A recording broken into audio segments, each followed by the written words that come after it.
Hi there everybody and welcome to At Home with Dyslexia Scotland. My name is Sharon Hall. I'm going to show you a few spelling activities you can do while you're at home at the moment. I've got my son William behind the camera, thank you very much William, and I've got my daughter Amelia with me this morning as well to do some of the activities. So if you just come on in and have a look, come on into my dining room and have a look what we prepared on the table for you today. So to start with, we're going to be talking a little bit about the alphabet itself, and I've got it laid out here, as you can see, in an arc form. And an arc form is often easier for children to spot what they're looking for a little bit quicker than they perhaps would normally. And I've got some on a board here as well, some magnetic letters, and I'm going to just show you that actually you don't need all of these letters to make your words today. These funny looking things here are called Phonics Phones. Now you can buy these from Amazon, or you can just make one yourself from a piece of pipe outside in your garage. And these are really great for isolating the sounds. It's really important that we make those sounds nice and short before we start spelling words. So what we do is we hold this up to our ear like this, Amelia and I are demonstrating, and it isolates what you can actually hear. So for those with auditory processing that can't discriminate the sounds that they're hearing, this helps to isolate their voices. And making short sounds such as a, b, k, like that. It needs to be really, really short. Okay, so we're going to move around the table, and actually before we do that, I'm just going to show you the paper cup sort of option as well if you haven't got magnetic letters at home. Something as simple as a paper cup, you can write the letters on the side of them there, and put them in an order as well if you needed to. But these are also really great for building words and using them to twist. So for example, if you put on the side there with an a next to it, we are starting to build words there, and then we can put the t on the end, and then we can twist them, and this is a multi-sensory, kinesthetic and tactile activity, and that's really what we're doing today. Everything here is multi-sensory, bringing in all those senses of the visual, the auditory and the kinesthetic. And then if you wanted to, you could take that one vowel out and replace it with another vowel to show different sounds in different words. Pat becomes pit. So that's just another option for something that you could use at home at the moment. So just moving around the corner then, what we're going to do now is look at how to build those words together. So we've got our vowel sounds, we've got our raw phonic sounds if you like. Now we're going to put them into words. And we've got a sort of variety of activities in board form here, again, that could be easily made at home. If you just take a look at this first one here, a simple sort of Alconin boxes they're called. So you're chunking the words by putting them into squares. I'm just going to swap places with Amelia now. Amelia's just going to make a word for us with 4 sounds in it. So she's going to make the word drop and show you that actually one letter per box. One letter per box. So she's placing it, it's visual, it's kinesthetic, and what I would also encourage is as we're placing the letters that we're saying them at the same time. So we're saying the d-r-op to make that word. You then look at this word and perhaps run your finger along and to pronounce it, to put it together, to join it in a visual way, to spell and read the word of drop. Again, if you haven't got the magnetic letters, then you could simply use some post-it notes, as Amelia's just going to demonstrate now. So remove the magnetic letters, and again, each one of your post-it notes needs to go into one box. One box, one letter. That's fab, Amelia, thank you. So she's making the same word, it's still visual, it's still kinesthetic, and we make it auditory by saying the sounds as we go along. So we blended some letters there, we blended some raw sounds together. That's fabulous. Thank you, Amelia. And then as soon as Amelia's finished making that word, we will then run our finger along the word to build them together. Drop. Very nice, well done. Okay, we can then take it a little step further. We can be reading it. We can then build the word with plasticine, and then we can write it as well. So we're reading, making and writing. Again, 3 boxes that you could just draw on a piece of paper, or you could make a card of your own. So we've written the word said here, which is quite a tricky word to spell sometimes.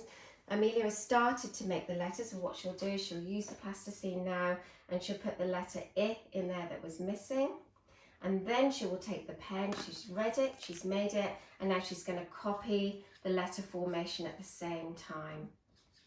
So we've got visual, and an auditory element would come in where we would ask Amelia to say the sounds for us, and then we would write it as well. So all of these elements together help this information go straight to the long-term memory, and that's what we're looking for here. We're using multisensory elements to get it to stick, that personalised glue. And another step further now, what we need to demonstrate sometimes is that two letters often make one sound. And one way of doing that is if Amelia would write the word on here, shop, for me. So we've got the sh sound at the beginning. If she then writes the o in the next box and the p sound in the next box. So we've made a word here, but we need to demonstrate often that two letters make one sound. And a kinesthetic way of doing this is on a little map it board like this, where we can see we've got two letters.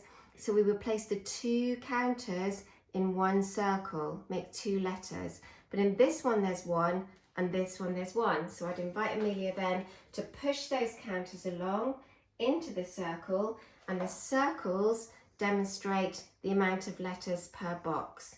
But we put this together, which is known as a digraph. We put this in the one box and symbolised by the two counters for two letters. So visual and kinesthetic, and then we would get Amelia to say it out loud for the auditory element. Taking it even further, what about planting some sight words? So simple boards here with some tricky spelling words like said and are, a little bit of plasticine as well here. We're now going to physically plant these letters into the plasticine. So off you go, Amelia. So she's building the word said, very tricky word for us to remember how to spell sometimes. There's some very hidden sounds in there. So she's planting it, physically pushing it into the plasticine. It's a little bit of fun. It's also a very tactile and kinesthetic element. And then again, the word are. The word are does not sound how it's spelt. So these are a great way of making this learning come alive. That list of words is coming off the table, and we're turning it into a bit of fun as well as learning to make it stick. Okay, so we're moving around my dining room table now to the other end, and we're going to have a look at some of the vowels. And what we've got here, if William could just show you in the camera there, these are called vowel owls. They're little owls with the A, E, I, O and U on here, and we have to learn our vowels as a short and a long form. So we're going to look at them in a moment just as the short form. So if we were to say these and we were to say them in our phonics phones, we would say them very short as an a, I, o and a. And then perhaps in order to recognise these sounds, we could find a few pictures. And again, these ones are bought, but we could make our own. For example, this is the word shell. So I would ask Amelia to recognise what vowel sound she can hear and then pop it into the correct owl. So Amelia, where would you put the shell? Which owl would you put that one into? The E. That's right, into the E sound. So we've got a visual, a very strong visual with these colours, very colour coordinated. We've got the E sound being said out loud, so we've got the auditory, and then we've got the actual movement, the kinesthetic, by planting it into the vowel itself. Have a go at another one, Amelia. So we've got a clock here. So what vowel sound can you hear? And what I would encourage Amelia to say here is tell me what the short sound is, not the long sound. What's the short sound you can hear, Amelia? O. Well done, it's the O. And she pops it into the O owl. Now, again, buying all these things is not always necessary. I've got some lovely examples of somebody who's made their own vowel owls here. And what's great about these is that because they're personalised, because the young lady that made these loves the colours and she's written her at on the front there, and these vowel owls were very, very brilliant at helping this young lady to remember her vowel owls because they were personal to her. So you could make your own, or you could turn these little vowel owls and make them out of paper cups again, for example. Okay, so let's move on to the next activity around the table. Okay, I've got a very simple egg box here, something that was in the fridge earlier on this week, and these are actually plastic eggs that I have purchased in the past, but you can use anything in here. You could pop some real eggs in if you want to decorate them afterwards, whatever it is you've got in your fridge at the time. Again, I'm working on the vowels here as well, So we've got A, E, I, O, U, or A, E, I, O, and I'm literally going to be moving these around to make words. So you could use the whole of the alphabet here. But this is a really good activity for isolating the sounds in words. So you might get somebody to build the word bag and then ask them to change it to big. So you would move that and move that one back in. So we're visual, we're going to say it out loud for auditory, and it's kinesthetic. And this is indicating whether we can hear the isolated sounds in words or not. So Amelia, if we can change that word now to the word bug, for example, which one would you change? The I to the R. Very nice, well done. And then I would ask them, Amelia, to sound these letters out for me. So ba, a, and g, and then ask her to put them together in a row using either your fingers or a pointer, but the flow of the word from beginning to end. Okay. Now this activity here is something that I've used in the past as a tutor. Can you see this one okay, William, in your camera there? I've used this one in the past. It's quite nice for children to use their light bulb. If you've got any of these at home, what are they called, Amelia? Light boards or light boxes? That's right, they're called light boxes. So you can actually write on them in a sort of a pen that you can rub off. It doesn't damage it or anything like that. So you've got the word at the top, and here I've got a fairly tricky word, the word of there. And then what I would ask Amelia to do is to physically build that word. But I want her to build it underneath what I've written here. So Amelia, do you want to have a go at building that word for me? So it's quite tricky to slide these along. Now this can be used in a number of ways, because actually what we're seeing here is we're also transposing lowercase letters to uppercase letters. She's got her tactile and her kinesthetic element going on. And then as soon as we've got this word on the board, once she's got all the letters in there, the idea is that we switch the light on and we see if we're happy with what we've done. Can we see any mistakes in our writing, in our spelling? Because that's the kind of elements that we're looking for. Now you turn it on, Amelia, and see what we've got. And then we look at it and we say, well, we can compare the letters, the lowercase and the uppercase. It's a great activity for doing that as well. We can also look for words inside of words, which is a great way of learning spelling. So inside this word there, I might move that along and say to Amelia, well, look, we've got the word here inside there as well, over there and over here. So this is a great way of investigating spellings and looking for words inside words as well. Okay, we're nearly there. I'm just going to move that to one side. These things here, if William can see them in his camera, these things came from B&Q, which I'd got just before lockdown, as we're building a house at the moment, so I was looking for some colours. And these things are great for categorising words. Putting things into groups often helps it's easier for us to remember them by co-locating letters and sounds together. So for example, if you were doing the I sound, you might think of some words and write them on this colour-coded chart here, and then compare it with another I sound. So this is try, buy and buy, or fight and sight. They all make the I sound, but the spelling is completely different. So this is really good for grouping and categorising words and finding patterns in our spelling. What about adding magic E? What about taking one of them as it stands there with consonant, vowel, consonant words, and then we push this other one towards it and say, well, what does it say now? What is that magic E doing to that vowel sound? It's making it longer. We can separate them again, read them without the magic E, and put them back together again.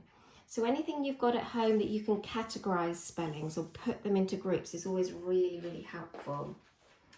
And we've got a couple of things here that we can start making while we're at home. We can start making our own sort of folders, homophone handies, I like to call these. Now, a homophone is a word that sounds the same, but is spelt differently and means differently. So let's have a look at these two here. So we've got the word there and there. What we need to do here is to personalise these. So we're looking for the personalised glue. So Amelia's going to turn these words now into a drawing that's going to help her to remember what the difference is. So Amelia, off you go. What would you like to turn one of them into? An arrow. So why are you putting an arrow on that one then? What does that help you to do? Because over there. That's right, it's over there. And what about the other one? What are you going to do to that one? Make it into a person. And why would you turn that into a person, do you think? Because it's theirs. That's right, it belongs to somebody, doesn't it? So it becomes personalised, that's right, that's brilliant. And then what you do, you can collect all these up and you can clip them together, and you've made yourself a little homophone handy folder that you can flick through just to remind yourself of why words are spelt differently, but they mean something completely different as well. And then another way of remembering spellings, some people like these, some people don't, something called mnemonics. So we could make another pack called Mnemonic Madness here. So if we're going to do mnemonics, one of my best sort of tips to give you is don't miss the word out totally. And what I mean by that is if you're going to use as a mnemonic, make sure the use is part of your mnemonic right at the beginning. And I'll show you what I mean in a second. And if you were going to do the word one, for example, which is another tricky word to spell, make one part of your mnemonic. So if, for example, if you wanted to do this one, I might say something like use scissors exactly. I'm just making something up here. Use scissors exactly. And then I've got my use at the top, my use down the side, and the mnemonic again needs to be personalised. Something that is important to the person that they are going to remember, not personal to you as the parent. Okay, so the last little bit, Amelia, is where we have a bit of fun. And we could, if we wanted to, turn our spellings into something like the headbands game. I'm going to pop this on, even though I'm on camera, we don't mind, do we, Amelia? And then we will say to each other, oh, have you got a vowel in your spelling? Yes, I've got a vowel. What is that vowel?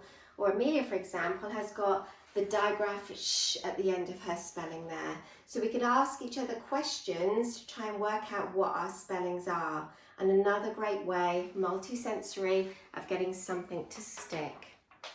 And last but not least today, at the end of it all, have a game of Jenga.